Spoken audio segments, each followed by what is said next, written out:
Hello, എല്ലാവർക്കും സുഖമല്ലേ? ഹെറ്റ്മയിലോടുന്ന YouTube ചാനലിലേക്കും Facebook പേജിലേക്കും എല്ലാവർക്കും സ്വാഗതം. ഞാൻ ബെൻസി. ആദ്യമായിട്ട് ഈ ചാനൽ കാണുന്ന ആരെങ്കിലും ഉണ്ടെങ്കിൽ ദയവ് ചെയ്തൊന്ന് സബ്സ്ക്രൈബ് ചെയ്തേക്കണേ. അതിന്റെ തൊട്ടടുത്തൊരു ബെൽ ബട്ടൺ ഉണ്ട്, അതുകൂടി പ്രസ് ചെയ്ത് ഓപ്ഷൻ ഓൾ എന്നാക്കിയാൽ ഞാൻ എപ്പോൾ വീഡിയോ ഇട്ടാലും നിങ്ങൾക്ക് അതിന്റെ നോട്ടിഫിക്കേഷൻ കിട്ടും. അപ്പോൾ ഇന്നത്തെ നമ്മുടെ റെസിപ്പി എന്ന് പറയുന്നത് ഒരു മഹാരാഷ്ട്രൻ റെസിപ്പിയാണ്. നല്ല ടേസ്റ്റി ആയിട്ടുള്ള ഒരു സംഭവം കേട്ടോ. നമ്മൾ ചിന്തിക്കാത്ത രീതിയിലുള്ള ഒരു റെസിപ്പിയാണിത്. കണ്ടു നോക്കൂ, അപ്പോൾ നിങ്ങൾക്ക് മനസ്സിലാവും. മഹാരാഷ്ട്രൻസ് കൂടുതലും ഇത് ചപ്പാത്തി, ബട്ടൂര, നാൻ ഇതിന്റെ കൂടെ ഒക്കെയാണ് കഴിക്കുന്നത്. പക്ഷെ ഞാൻ ചോറിന്റെ കൂടെയും കഴിക്കാറുണ്ട്. നല്ല ടേസ്റ്റ് ആണ്.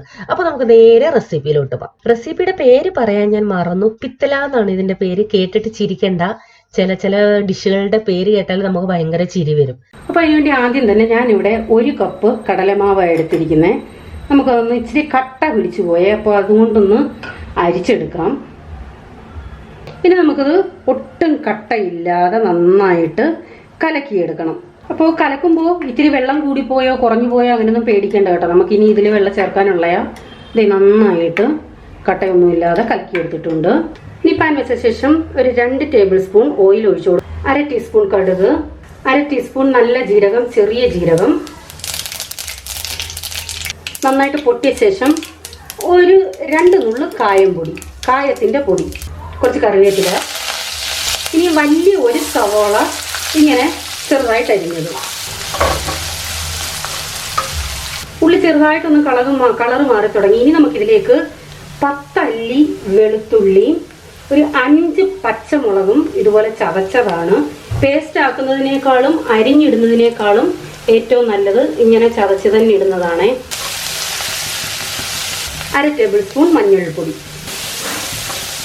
ഇത് നന്നായിട്ടൊന്ന് വഴവട്ടെ.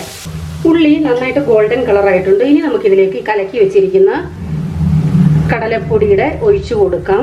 അപ്പോൾ ഒന്നുകൂടെ നല്ലപോലെ കലക്കിയിട്ട് വേണേ ഒഴിക്കാം. കാരണം ഒത്തിരി നേരമായില്ലേ നമ്മളിങ്ങനെ കലക്കി വെച്ചിട്ട്. അപ്പോൾ അടിയിൽ കട്ടി പിടിച്ചിട്ടുണ്ടായിരിക്കും. എന്നിട്ട് കലക്കി കുറച്ചുകൂടെ വെള്ളം ചേർക്കാം. ആവശ്യത്തിന് ഉപ്പ് ചേർക്കാം. വെള്ളം അത്യാവശ്യം നല്ല ലൂസായിട്ട് തന്നെ വെക്കണം. ഞാൻ ഏകദേശം ആദ്യം 3/4 ഗ്ലാസ് ഒഴിച്ചാണ് ആ കടലമാവ് കലക്കിയത്. അതിനുശേഷം ഏകദേശം ഒരു 2.5 ഗ്ലാസോളം വെള്ളം ഇപ്പോൾ ഒഴിച്ചിട്ടുണ്ട്. കാരണം ഇത് ചൂടാവുമ്പോൾ കടലപ്പൊടി കട്ടിയാവും. അപ്പം ഇനി തീ അല്പം കൂട്ടിയിട്ട ശേഷം ഇങ്ങനെ ഇളക്കിക്കൊണ്ടേയിരിക്കണം, അല്ലെങ്കിൽ അടിക്ക് അത് കട്ടയാവും. ഒന്ന് ചെറുതായിട്ട് കുറുകുന്നത് വരെ ഒന്ന് ഇളക്കി കൊടുക്കണം. കണ്ടോ, കുറുകി തുടങ്ങി, തിളച്ച് തുടങ്ങി. അപ്പം ഞാൻ ലേശം കൂടെ വെള്ളം ചേർക്കുവാണേ. ഇതേ ഇപ്പം കണ്ടോ ഇതിൻ്റെ കട്ടി.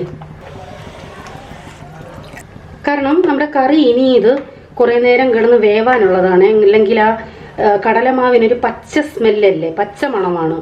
അത് മാറണമെന്നുണ്ടെങ്കിൽ നല്ലപോലെ വേവിക്കണം. അപ്പം അത്രയും നേരം കൂടെ നമ്മളിതിങ്ങനെ ഇട്ടേക്കേണ്ടതാണ്.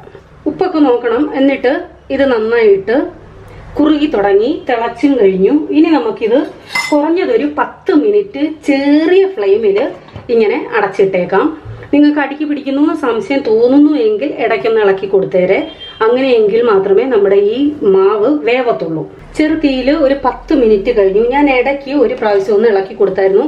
ഇളക്കി കൊടുക്കുമ്പോൾ ശ്രദ്ധിക്കണം, ഇത് തിളച്ചുകൊണ്ടിരിക്കുമ്പോൾ തെറിക്കും. ഇതേ കണ്ടോ, നല്ല പരുവായിട്ടുണ്ട്. ഇപ്പോൾ ആ കറിയുടെ പച്ചമണം ഒന്നുമില്ല.